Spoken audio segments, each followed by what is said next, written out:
Bom,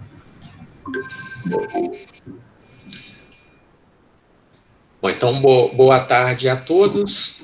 Hoje, na reunião do pré-natal de alto risco, nós vamos fazer a discussão de alguns casos clínicos sobre gestação ectópica e vamos aproveitar para atualizar nosso protocolo sobre gestação ectópica. Então, nós vamos começar com a apresentação dos casos, e a Mariana vai ser responsável, e depois a Letícia vai apresentar as sugestões de mudanças do protocolo propriamente dito. Então, Mariana, pode começar a sua parte, depois a gente passa para a Letícia. Tá, joia. Boa tarde, pessoal. Eu sou Mariana, sou R1 de Ginecologia e Obstetrícia aqui do Hospital das Clínicas e, como hoje o Mário já bem disse, a gente vai apresentar o protocolo de gestação ectópica, então nós escolhemos 3 casos de condutas diferentes que foram atendidos esse ano. O primeiro caso é uma paciente de 36 anos, secondigesta, com um parto vaginal anterior. Ela estava com uma menorreia de 8 semanas e 2 dias, grupo sanguíneo RH-B positivo. Ela foi admitida no nosso serviço no dia 24 de julho, encaminhada do Hospital Risoleta, por uma gestação ectópica que eles propuseram um tratamento com metotrexate. Ela chegou com um exame físico estável, apenas com uma dor na palpação profunda em fossa ilíaca direita, mas sem nenhum sinal de irritação peritoneal. Os exames dela, ela tinha 2 betas do dia 21 e do dia 23, em torno de um 5.296, outro 5.300, e um ultrassom do dia 23, que mostrava um endométrio espessado, mas sem sinal de gestação intrauterina, e medialmente ao ovário direito tinha uma imagem nodular, heterogênea, sem fluxo ao Doppler, com volume aproximado de 4,3 centímetros cúbicos, sugestivo de gestação ectópica, sem líquido livre na pelve. Então, foi confirmada a hipótese diagnóstica de gestação ectópica direita, foi solicitado nesse atendimento um novo beta-HCG e, juntamente com a função renal e hepática, para avaliar a possibilidade do tratamento com metotrexate. Às 11 horas desse mesmo dia saíram os resultados, sem nenhuma alteração nas funções renal e hepática, com beta-HCG de 6.561. Então, ela, no dia 27, compareceu para receber a primeira dose do metotrexate. No dia desse comparecimento, ela tinha uma dor embaixo do ventre com sangramento vaginal há um dia. E, no momento, ela não estava com sangramento, teve uma resolução espontânea. Ela também estava com uma queixa de disúria e uma febre não aferida que não estava no momento da consulta. No exame físico, ela mantinha-se estável, só com uma dor à palpação profunda de baixo ventre e permanecia sem sinal de irritação peritoneal. Então, foi solicitada para ela, devido a essa queixa, uma propedêutica urinária com um novo hemograma. E dado o resultado, que está exposto aqui na tela, foi proposto para ela para retornar no dia 30 para uma nova dosagem do beta-HCG, para assim avaliar se seria necessária uma segunda dose do metotrexate.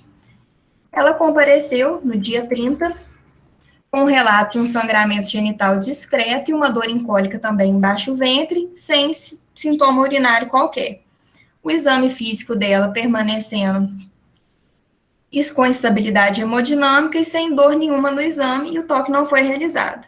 O beta-HCG dela apresentou um aumento com relação ao anterior, quando dia 30 no valor de 6.127, e para isso, no dia 30, então, ela foi reinternada para uma nova dose de metotrexate de 91 mg IM, e foi proposto para ela o retorno em uma semana para fazer uma nova dosagem desse beta-HCG.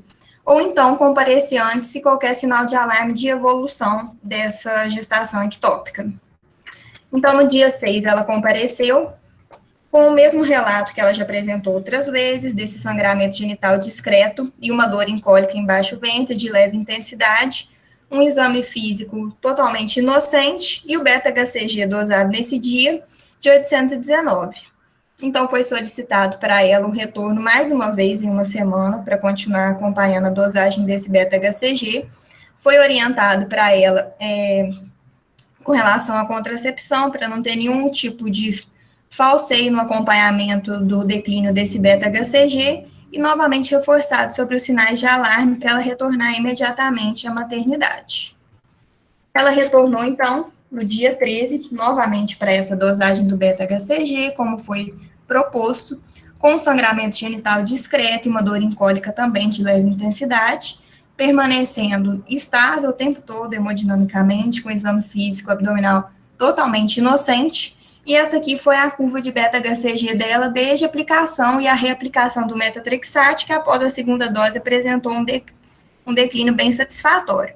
E ela retornou em uma semana para essa nova dosagem, que foi acompanhada em nível de atenção primária, e a paciente recebeu alta do nosso atendimento. Então, esse foi um exemplo do tratamento com o metotrexate. Agora, o segundo caso. É uma paciente de 28 anos, ela estava na sua quarta gestação, com 2 cesarianas anteriores, um abortamento, e a DUM dela, ela não recordava a data. Ela estava fazendo um pré-natal de risco habitual no centro de saúde, e no dia 3 de agosto, ela apresentou um valor de uma dosagem de beta-HCG com valor maior do que 25, e o grupo sanguíneo dela era O positivo. Então, ela procurou a nossa maternidade no dia 9 de agosto, porque ela queixava de uma cólica intensa em andar inferior de abdômen e um sangramento vaginal moderado há um dia, que no momento estava sem o sangramento, teve uma resolução espontânea, negando qualquer outro sintoma. No exame físico, essa paciente estava totalmente estável hemodinamicamente, só com uma dor, a palpação profunda de hipogástrio, mas sem sinal de irritação peritoneal. Devido a esse relato de sangramento, foi feito um exame especular para ela, que tinha uma pequena quantidade de sangue no fundo de saco posterior, mas sem nenhum sangramento ativo, mesmo a solicitação da manobra de Valsalva. Foi feito um toque dessa paciente, o colo dela estava fechado, posterior, palpado os anexos sem nenhuma alteração, e na palpação abdominal e mesmo na palpação com toque bimanual, o útero intrapélvico. E no ultrassom dessa paciente, no dia 7 de agosto, a gente tinha uma imagem cística de contorno discretamente irregular, com parede ecogênica levemente espessada e um conteúdo hipercóico, com volume de 1,5 para 1,8 centímetros, que é um volume um volume pequeno que a gente considera, E tinha um Doppler com fluxo periférico, sugestivo de corpo lúteo, e moderado líquido na pelve.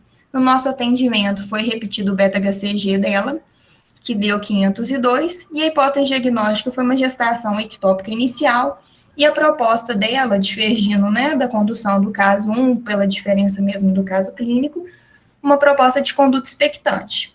Isso foi orientado para a paciente, foi solicitado para ela um novo ultrassom transvaginal 15 dias após a realização desse primeiro, e orientado para ela o retorno no atendimento, se apresentasse qualquer sinal de alarme, que seria um sangramento em volume aumentado, febre, uma dor abdominal intensa ou um corrimento de odor fétido. E teve alta da urgência. No dia 14 de agosto, uma semana depois desse primeiro ultrassom, ela retornou ao atendimento para uma nova coleta de beta-HCG, para fazer essa conduta expectante, mas desde que houvesse um declínio seriado do beta-HCG. Ela tinha uma queixa de dor em cólica abdominal de leve intensidade e um sangramento também em pequena quantidade. O exame físico dela é estável hemodinamicamente, com uma leve dor em fossa ilíaca direita, mas sem sinal de irritação peritoneal. O útero continuava intrapélvico e o toque inalterado, exceto por um pequeno sangramento em burro em dedo de luva. A curva do beta-HCG dela, do dia 3 para o dia 9, teve um aumento, mas a partir do dia 9, que foi o dia do nosso atendimento, ele teve um declínio bem significativo. Foi solicitada para ela exames, tanto para avaliar a função renal, função hepática e um hemograma, caso viesse a mudar a nossa conduta, e foi repetido esse ultrassom. No ultrassom dela, a gente tem um endométrio de 15 milímetros, sem o sinal de gestação intrauterina e pequena quantidade de líquido livre em fundo de saco.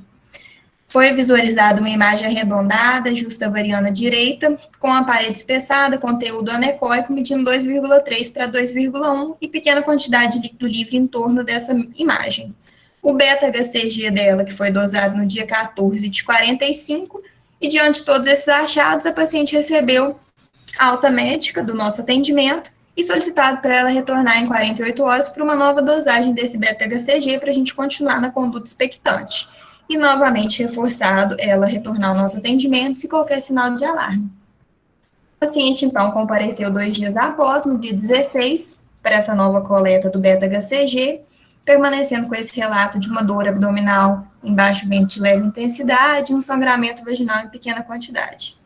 O exame físico dela permanecendo estável, uma dor leve em fossa ilíaca direita, como ela já relatava, sem nenhuma alteração no exame físico. Foi feito novamente o exame especular, só com um pequeno sangramento em fundo de saco, sem nenhum sangramento ativo, mesmo a execução da manobra de valsalva. E o colo dela permanecia inalterado pelo toque. Foi avaliado toda a curva dela de beta-HCG, e a partir do dia 9, quando a gente determinou a conduta expectante, houve um declínio progressivo. Foi solicitado um novo beta-HCG no dia 17, que o valor foi de 21,3, e com isso concluiu-se a alta médica da paciente. Ela foi orientada sobre todo o processo com relação à conduta expectante, novamente orientada, sobre os sinais de alarme, caso ainda assim houvesse uma evolução. Então, esse foi o exemplo de um caso que a gente fez com a conduta expectante. E o último caso, que foi o caso 3, foi uma paciente de 30 anos, gesta 4, com um vaginal anterior, uma cesárea anterior e um aborto, com uma idade gestacional de 9 semanas e 1 dia. Ela já estava até, inclusive, fazendo um pré-natal com ultrassom do dia 13, com 9 semanas e 1 dia, que era por esse ultrassom que ela estava acompanhando a possível gestação, e uma data de última menstruação incerta. Ela ainda não tinha os exames de rotina de primeiro trimestre, chegou com um grupo sanguíneo RH-O negativo relatado. E ela procurou nosso atendimento no dia 16 por uma dor em baixo ventre que já havia iniciado há 1 semana, e no dia desse atendimento houve uma piora de intensidade nessa dor. Ela não teve nenhum relato de perda vaginal, de febre, corrimento, disúria, nem sangramento.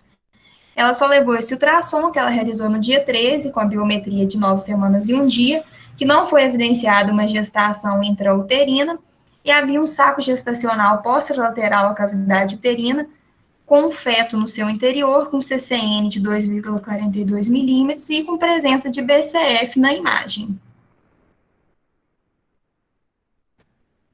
O exame físico dessa paciente, ela estava estável hemodinamicamente. Na avaliação abdominal, ela tinha uma dor intensa, a palpação profunda e, inclusive, sinal de irritação peritoneal, que ela tinha uma descompressão brusca dolorosa em hipogástrio e também em fossa ilíaca direita.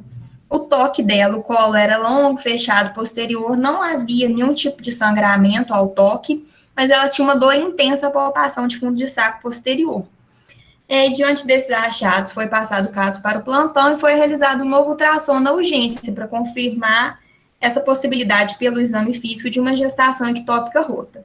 E essa hipótese foi confirmada de gestação ectópica rota, a paciente foi orientada com relação ao diagnóstico, ela foi internada para a realização de uma laparotomia exploradora e solicitado o grupo sanguíneo RH e com bis indireto dela, dado que ela tinha apenas um relato verbal. E foi solicitado um hemograma da paciente que não veio com nenhuma alteração. Então, no mesmo dia 16, às 17h30, essa paciente foi submetida à laparotomia por gravidez ectópica rota esquerda. Foi feita uma antibiótico profilaxia cirúrgica para essa paciente. Na cirurgia, no anexo esquerdo, foi identificada uma massa de aproximadamente 6 centímetros no seu maior diâmetro, de aspecto heterogêneo, que era compatível com a hipótese mesmo de gravidez tubária rota, e uma grande quantidade de sangue na cavidade abdominal, inclusive com coágulos retrouterinos, que foram extraídos na cirurgia. Foi feito, então, para ela uma salpingectomia à esquerda, que nessa salpingec retirou em bloco a massa e o feto, com a preservação do ovário esquerdo, e mandado o material para anátomo patológico. Foi feita uma lavagem da cavidade. A paciente, ela manteve-se estável durante todo o procedimento, inclusive no final só apresentou um sangramento um pouco aumentado, porque como ela já tinha uma cesárea anterior, ela apresentava muita aderência, mas nada que justificou qualquer conduta diferente. Essa, então, é a imagem da cirurgia da paciente. Esse foi o material fetal, que a gente colocou aqui a foto para poder exemplificar. Foi solicitado para ela, no dia do pós-operatório, que foi o dia 17, novamente um hemograma, que manteve em bom padrão.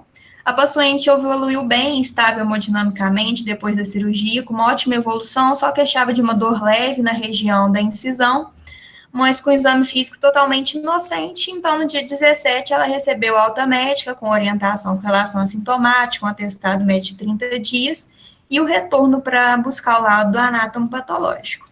Então, esse foi o nosso último caso, exemplificando, né, o terceiro tipo de conduta, que é na gestação ectópica rota. E é isso com relação aos casos. Obrigada. Obrigado, Mariana. Então, a gente trouxe os casos porque realmente eles exemplificam os 3 tipos de conduta básica que a gente tem, que vai desde a conduta expectante, né, que a gente vê uma gravidez que não está evoluindo, a gente pode só acompanhar, até uma conduta medicamentosa, que é o metotrexate, no caso que a gravidez está em evolução, mas dentro de parâmetros que variaram nesses últimos tempos. A gente começou com uma proposta mais ampla e atualmente tem mais restrições no uso do metotrexate, ou mais segmentação no uso do metotrexate. E chegando, por fim, na gravidez ectópica rota, que aí não tem opção do tratamento clínico, aí é o tratamento eminentemente cirúrgico, né? E o tratamento cirúrgico também pode ser aplicado em qualquer uma das situações, é o tratamento padrão ouro, vamos dizer assim, da gravidez ectópica, é o cirúrgico. A gente pode usar um dos outros 2 tipos de tratamento quando a gente tem segurança para isso. Eu vou pedir a Letícia para começar a preparar a apresentação dela. Enquanto isso, eu queria saber se alguém tem alguma dúvida a respeito dos casos, mas esses casos foram mais para ilustrar mesmo essa segunda parte, que vai ser a discussão do protocolo. Mas enquanto a Letícia começa a apresentar, se alguém tiver alguma dúvida.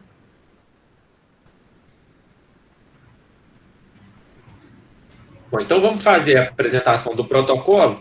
Da mesma forma que a gente fazia na apresentação ao vivo, eu vou pedir, a Letícia ela vai apresentar cada modificação e a gente vai abrir se alguém tiver alguma dúvida ou alguma sugestão de mudança no texto da apresentação. Então, vocês fiquem à vontade para fazer alguma intervenção se vocês julgarem necessário. Mas, Letícia, vamos começar então. Tá, joia, Mário. Oi, gente, boa tarde. Meu nome é Letícia, né? Sou R2. Vou apresentar um novo protocolo sobre gravidez ectópica que o Mário reformulou. E aí, durante a minha apresentação, a gente vai comparar, né, principalmente as coisas que foram alteradas com o protocolo antigo. Sobre o diagnóstico da gravidez ectópica, essa parte ficou igual nos 2 protocolos, no antigo e no novo. E, basicamente, o diagnóstico pode ser feito através da análise das manifestações clínicas. E aí, a gente tem a tríade clássica de sintomas, mas ela está presente em menos de 50% dos casos, então a gente pode ter esses sintomas isolados, que seria o atraso menstrual com sangramento vaginal irregular, uma dor pélvica ou abdominal, que pode variar de intensidade, e uma massa anexial dolorosa. Nem sempre esses sintomas vão estar presentes na paciente, então a gente tem que ficar atento a isso. No exame físico, a paciente pode apresentar dor pélvica no toque bimanual, uma massa anexial que pode ser palpável, um sangramento genital que pode ser leve, pode ser moderado, ou pode ser, né, bastante sangramento, e, mais raramente, assim, o sinal de Cullen, que seria a equimose periumbilical. A gente tem que levar em consideração exames laboratoriais dessa paciente, ela tem que ter o teste de gravidez, o beta-HCG positivo. Nos casos em que tiver a gravidez ectópica íntegra, a gente vai ver que o beta não se comporta como na gravidez, né, intraútero, então ele não vai ter aquele valor dobrando a cada 48 horas. É importante a gente ter a dosagem da hemoglobina e do hematócrito dessa paciente, porque quedas abruptas podem mostrar que está tendo um sangramento intraperitoneal e mostrar que ela está ficando instável hemodinamicamente.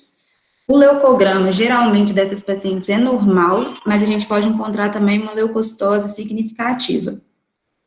O ultrassom é o diagnóstico de certeza, igual em muitos casos que a Mari até apresentou, a gente vê que foi feito na urgência, porque só assim para a gente ter certeza, né, dessa hipótese. E, basicamente, é visualizar mesmo o feto fora da cavidade uterina. Com beta-HCG acima de 1.500, espera-se no ultrassom transvaginal que você visualize a gravidez intrauterina. Então, se você tem um valor de beta acima de 1.500 e não visualiza, tem que, né, pesquisar para ver se a gravidez está realmente fora do útero.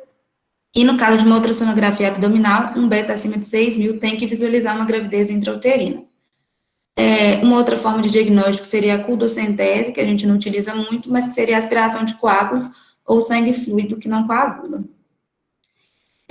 O tratamento da gestação ectópica. Nos 2 protocolos... Letícia, eu queria só fazer uma observação, volta no slide anterior. Voltou? Essa questão... Voltou. Essa questão de ser obrigatório de ver a gravidez intrauterina com beta-HCG maior do que 1.500, a gente sabe que hoje em dia, com os ultrassons mais modernos, a gente vê até com valores mais baixos. Mas a maioria dos protocolos, elas mantêm assim, porque eles consideram que abaixo de 1.500, você pode não ver a gravidez e ela ainda está dentro do útero. Então, para ser mais conservador, eles mantêm esse valor de 1.500. E aí a gente optou por manter. Não sei se alguém pensa diferente, porque hoje em dia, seguramente, com beta-HCG acima de 800, 1.000, uma gravidez que está evoluindo normalmente, a gente já vê a gravidez intrauterina. Pode continuar o protocolo, depois, se alguém quiser fazer algum comentário, a gente deixa. Beleza. Sobre o tratamento, nos 2 protocolos, né, é bem estabelecido que a gente pode ter o tratamento cirúrgico, com laparoscopia ou laparotomia, e o tratamento clínico, medicamentoso usando metrexato, ou o tratamento clínico expectante. No protocolo antigo, a gente utilizava, né, o índice orientador do tratamento, que é o índice de Ehlers-Danlos. Esse índice baseava nos parâmetros da dosagem do beta, do aspecto da imagem no ultrassom, no diâmetro da massa e no Doppler, né, o fluxo de sangue ao ultrassom. E aí, baseado na pontuação, dividia a pontuação de 0, 1 e 2 para os parâmetros. Uma pontuação maior que 5, você considerava que tinha 95% de chance de sucesso no tratamento clínico, então era válido considerar. E uma pontuação menor ou igual a 5, você já pensaria que o tratamento clínico era contraindicado e, então, adotaria uma conduta cirúrgica com aquela paciente. Em relação ao tratamento clínico com o metotrexato, entre o protocolo atual e o antigo, a gente vê o seguinte, os pré-requisitos para considerar esse tratamento. Os 2 mantiveram que, idealmente, um saco gestacional menor do que 4 centímetros e que o prognóstico vai ser melhor em gestações iniciais, até 6 semanas. Uma massa tubária com diâmetro máximo de 3,5 centímetros e o embrião não apresentando batimentos cardíacos. A grande diferença foi que no antigo a gente considerava fazer o metrexato com beta abaixo de 15.000 e no atual a gente considera nos casos abaixo de 5.000. Nos 2, a gente considera que para ser feito o tratamento com o metrexato, o paciente tem que estar estável hemodinamicamente, um hemograma normal e função hepática e renal normais, porque a gente sabe que o metrexato é uma droga que pode influenciar tanto, né, na função hepática e na função renal. Então, a paciente tem que ter esses exames normais. Letícia, volta. Isso eu acho que tem que discutir. Essa questão do beta-HCG abaixo de 5.000 ou de 15.000, ela é fundamental, porque aquele caso que a gente viu que teve uma falha, que teve que fazer uma segunda dose, era um beta-HCG que já era maior do que 5.000, e a maioria dos protocolos... a maioria dos protocolos considera que acima de 5.000 a taxa de falha já é muito grande. Então, por isso, para ficar em concordância com a literatura atual, a gente baixou para 5.000. Né? Mas, assim, não significa que não possa ser tentado acima. Aí, caso seja tentado acima, aí eu acho que vale a pena utilizar lá o índice de Ehlers-Danlos. Mas, como normalmente a gente não vai tentar acima desse valor, por isso eu também optei por tirar o índice, porque ele nunca vai dar maior se a gente considerando o beta-HCG menor que 5.000. Raramente vai dar. Alguém quer comentar alguma coisa? Eu vi que a Dani está aí, a Dani atualizou o protocolo do Risoleta. Tem alguma coisa diferente do Risoleta, Dani? Ou vocês estão seguindo mais ou menos esse valor também?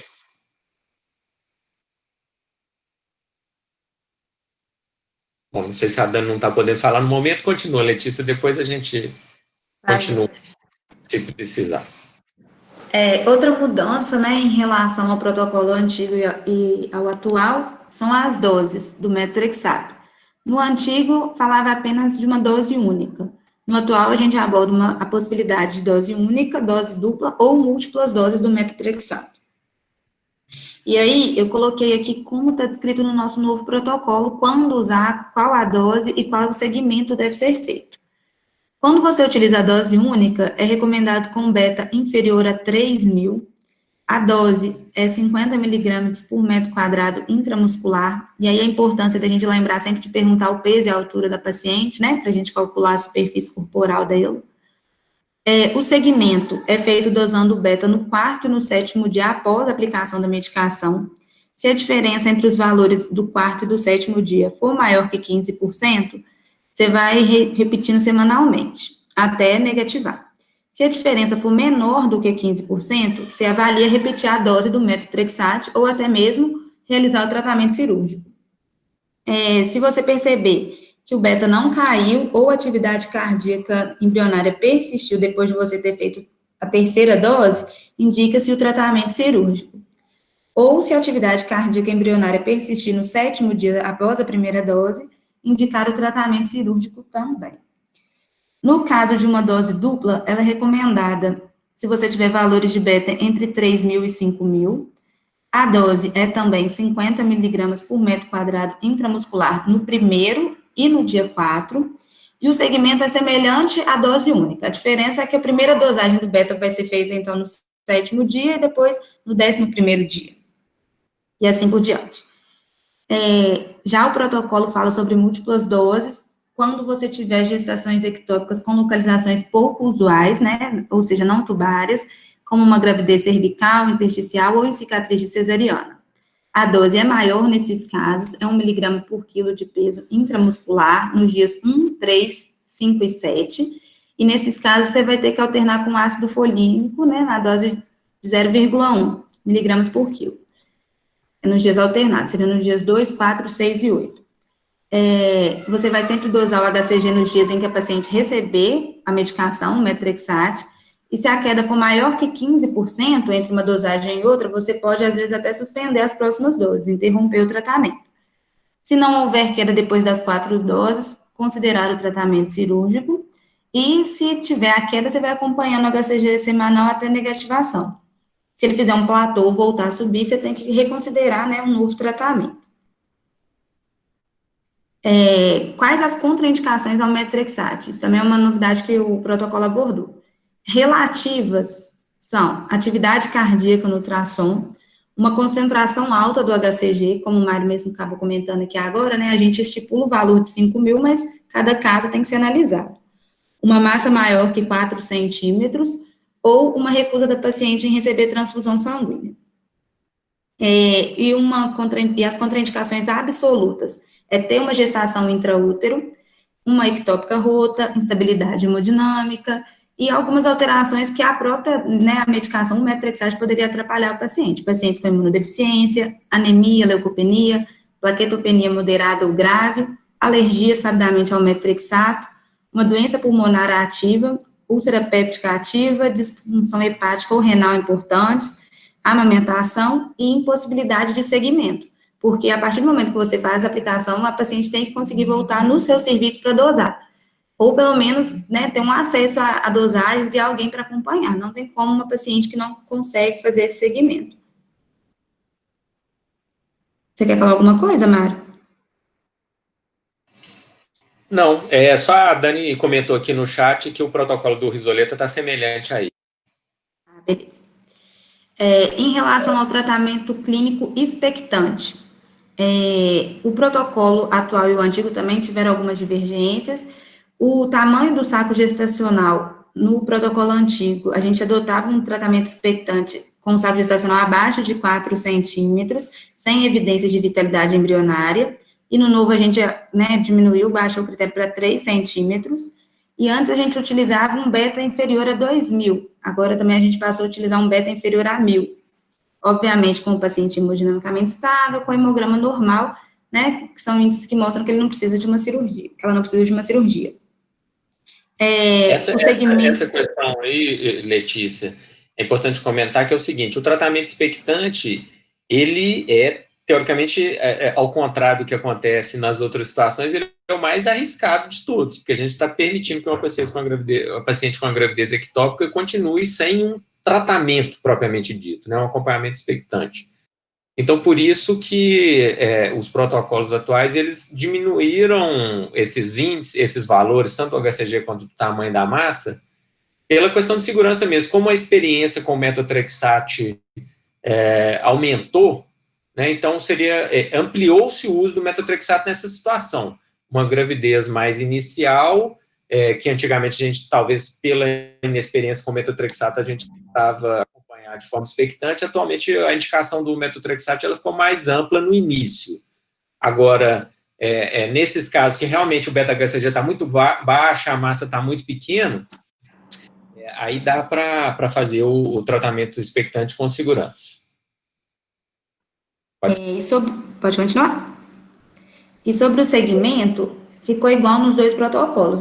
Dosar o beta-HCG em 24 horas após, e se ele tiver, né, caído, você vai repetir a cada 48 horas. É mandatório também realizar ultrassonografia semanal até o desaparecimento da massa. O tratamento cirúrgico ficou igual nos dois protocolos, falando sobre a via laparoscópica, né, que você pode fazer a ordenha ou a salpingostomia com incisão longitudinal no local da implantação do feto, ou uma salpingectomia, se não for possível, ali na hora de operar, preservar tudo. E laparotomia nos casos de uma instabilidade hemodinâmica, né, de uma hipovolemia mesmo grave. Uma coisa que o novo protocolo aborda também é sobre a gravidez ectópica não tubária, e aí a gente fala sobre a implantação na cicatriz de cesárea, cervical, intersticial, cornual e abdominal. Nesses casos, o protocolo fala que a primeira opção é o tratamento clínico, com metotrexato em múltiplas doses, como eu já havia falado, até mesmo porque quando a gravidez ectópica está, né, nesses locais, o manejo cirúrgico é mais difícil, então se a paciente estiver estável, hemodinamicamente, tiver condições, tem a chance da gente fazer esse tratamento com múltiplas doses, mas que é importante que a paciente permaneça internada durante a primeira semana, porque também é uma paciente que corre um risco maior de, né, desestabilizar e ter a ruptura da gestação a qualquer momento. No caso da gravidez ectópica na cicatriz de cesárea, o diagnóstico é feito através da ultrassonografia endovaginal, e é uma ectópica que tem um alto risco de morbidade materna. E aí o protocolo traz essa tabela, que são sinais ultrassonográficos sugestivos de uma ectópica na cicatriz de cesárea, que seria a identificação da cavidade uterina e canal cervical vazios, detecção da placenta ou do saco gestacional inseridos na cicatriz da cesárea, em gestações iniciais com menos de 8 semanas, o saco gestacional preenche o nicho da cicatriz. Em gestações com mais de 8 semanas, o formato se torna oval ou arredondado. Você vai observar um endométrio fino, com menos de 3 milímetros, ou ausente entre o saco gestacional e a bexiga. Você vai ver a presença do embrião, talvez na região da cicatriz, e a presença de um padrão vascular abundante ali na área da cicatriz também. O protocolo novo tem esse fluxograma, que é bem um resumo de tudo que eu falei aqui sobre o tratamento. A paciente que tiver um atraso menstrual e um sangramento vaginal e dor pélvica, a primeira coisa que você vai ver tem a gravidez intrauterina confirmada? Se tiver, pensar em alguma forma de aborto, né, se é um aborto, uma ameaça de aborto, avaliar e examinar a paciente para ver o que está acontecendo. Se não tem a gravidez intrauterina confirmada, se o sangramento está intenso a ponto de causar uma instabilidade hemodinâmica, você vai tratar aquilo como, né, a paciente evoluindo para um choque hipovolêmico, então vai pegar o acesso, correr soro e levar a paciente para a cirurgia. Agora, se o sangramento não é tão intenso a ponto de causar essa instabilidade, você vai conseguir completar a propedêutica para a paciente, fazendo ultrassom transvaginal e o beta. O beta está positivo, mas o ultrassom não mostra gravidez nem fora do útero, nem dentro, é uma gravidez ainda de localização desconhecida. Vai fazer a dosagem seriada do beta-HCG, ver se ele está dobrando a cada 48 horas, e repetir o ultrassom para ver se surge a gestação ali. Se o ultrassom evidencia uma massa anexial, um beta positivo, né, e não mostra gravidez intraútero, aí a gente vai pensar na gestação ectópica. E aí nós vamos ver, né, a dosagem do beta, o valor a dosagem quantitativa do beta, para tomar conduta e também o tamanho da massa. Lembrando sempre que em caso de gestação ectópica, a gente tem que ter alguns outros cuidados. Lembrar que em alguns casos a transfusão de sangue pode estar indicada, né, dependendo da perda de sangue da paciente. Lembrar também de sempre pedir o grupo sanguíneo, porque pacientes com RH negativos não sensibilizadas, né, com CUMBs também negativo, deverão receber imunoglobulina anti-RH, e orientar sempre nossas pacientes sobre o risco de gravidez ectópica em nova gestação. Quem já teve uma, né, aumenta o risco. E dosagem, na próxima vez que ela engravidar, uma dosagem precoce do HCG e também a confirmação da localização da gestação, realizando um ultrassom. As referências utilizadas pelo professor Mário são essas, para atualização do protocolo. E é isso, obrigada. Obrigado, Letícia. Então, a mudança mais foi na questão do metotrexate mesmo. Tem umas dúvidas aqui no chat. A Bárbara está perguntando se alguém tem experiência com a aplicação local do metotrexato. Bárbara, a gente usou mais isso para quando é gravidez de localização não usual, cicatriz de cesárea, gestação cornual, que são gestações que respondem menos à aplicação do metotrexato.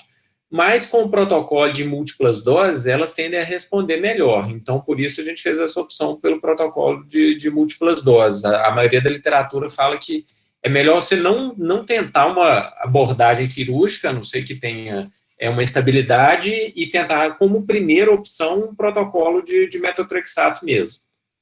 O professor Regina comentou que em outros serviços eles utilizam opção local. Se você quiser acrescentar alguma coisa, Regina, a respeito aí dessa aplicação local, mas eu acho que é mais pela gestação de localizações pouco usuais mesmo.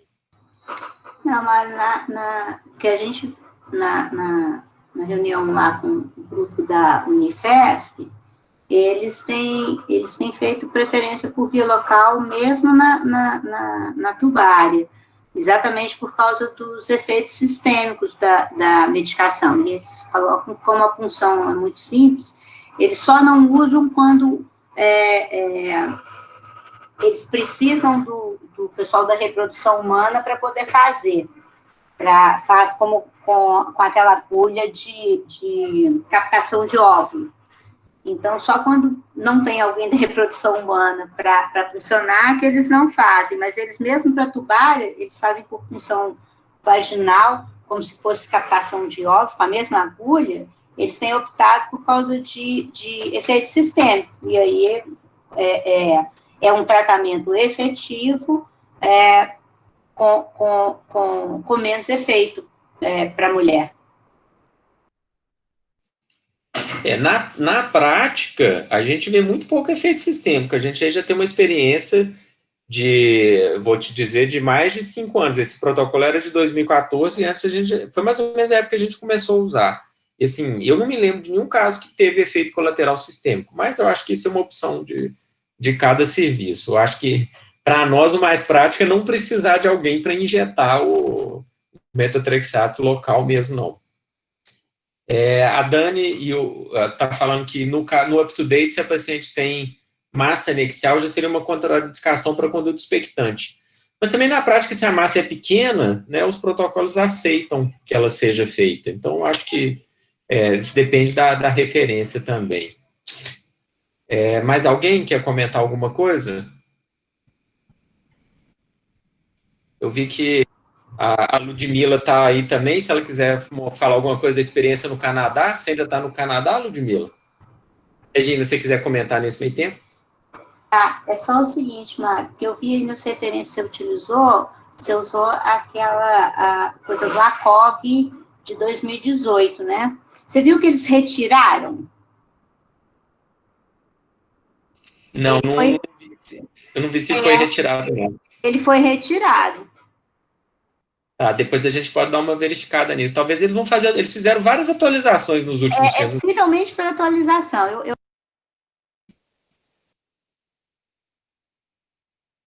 Caiu aí. Eu desliguei, fui clicar. Eu estou olhando aqui agora para poder ver, mas para conferir, mas eu lembro que ele estava retirado. Tá, depois eu dou uma conferida também, mas não, a gente usou outros também, todos são mais ou menos concordantes. Não tem, assim, uma variação muito grande de um protocolo para o outro, não. Bom, aí a gente vai fazer da maneira como a gente sempre faz. Eu vou encaminhar o protocolo novo para o e-mail de vocês, para vocês avaliarem, ver se tem algum erro no texto, se tem alguma sugestão de mudança, e aí depois vocês me devolvem, que a gente faz a publicação dele, envia para a publicação lá pela diretoria do hospital. Alguém mais quer fazer comentários? Só te perguntar uma coisa, vai continuar discutindo protocolos, né? A gente tem mais algo, por exemplo, os do primeiro trimestre estão todos prontos, aborto Não, acho ótimo. Só perguntar se tem jeito, só da gente saber qual é o protocolo da próxima semana, porque aí a gente pode dar uma Não, a próxima semana, professora, é artigo. Não, eu estou falando o seguinte, tem como daqui a gente 15 saber dias. quando for o protocolo, é um protocolo disso assim, entendeu? Só informar... Não, eu posso até enviar com antecedência já as modificações, eu acho que é mais fácil. Quando for o próximo, eu mando com antecedência.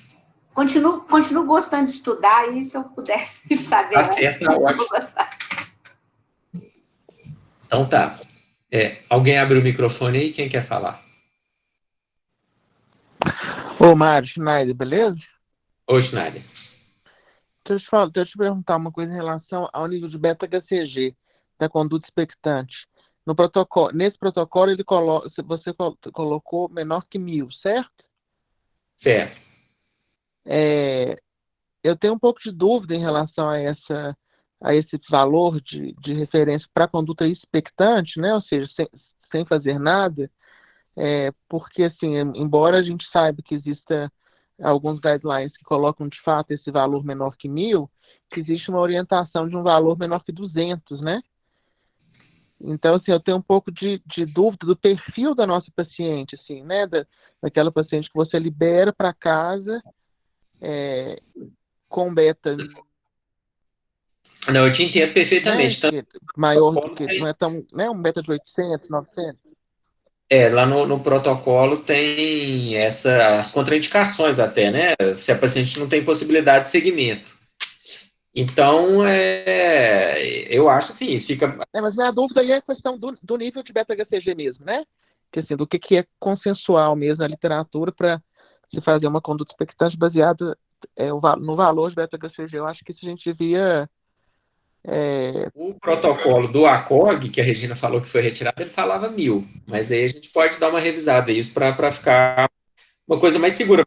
É aquela questão, se a paciente tem de fazer o segmento, acho que a gente poderia fazer um nível um pouco maior. Mas como a gente considera o metotrexato hoje também, nada impede que a gente amplie o uso do metotrexato. Então eu vou mandar e vocês dão uma olhada e fazem as sugestões, depois a gente rediscute esse valor mínimo. Não, muito bom. Eu acho que essas condutas expectantes aí que a gente fala, é importante ressaltar que eles têm que ter mais ou menos a característica de um aborto tubário, né, Mário?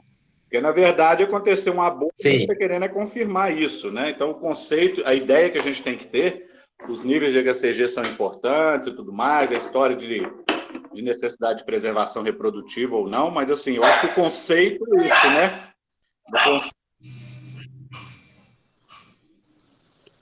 Não concordo com o Gabriel, que é mais para o aborto tubário mesmo, porque se a gravidez continua intrauterina, na trompa, ela provavelmente pode estar evoluindo, né? Mas então isso é uma coisa que a gente vai ver, esse valor do beta-HCG. Quer concluir, Gabriel?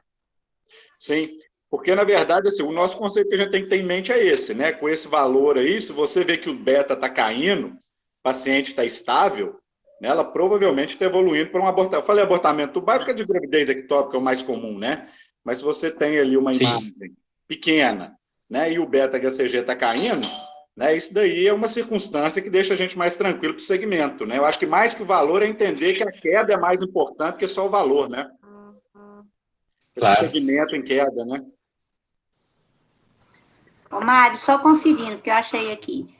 Você usou 191, né? Que estava lá na referência? 191, esse mesmo. Ele foi substituído pelo 193. Aí vale a pena dar uma checada se tem alguma coisa nova. Ok, vou conferir. Se eles devem ter feito pequena, né? Mas a gente confere lá. Porque isso foi de um mês para o outro só. Uhum. Ele o 191 é fevereiro, o 193 é março. Deve ter sido só alguma coisa pequena. Ok. Muito bem, gente. Mais alguém quer comentar alguma coisa? Então tá, eu vou mandar o protocolo para vocês. Vocês, por favor, façam as sugestões de mudança e mandam de volta para mim. E aí, semana que vem, vai ser a apresentação de artigo que a gente manda assim que possível. Então tá, gente. Muito obrigado. Até a próxima.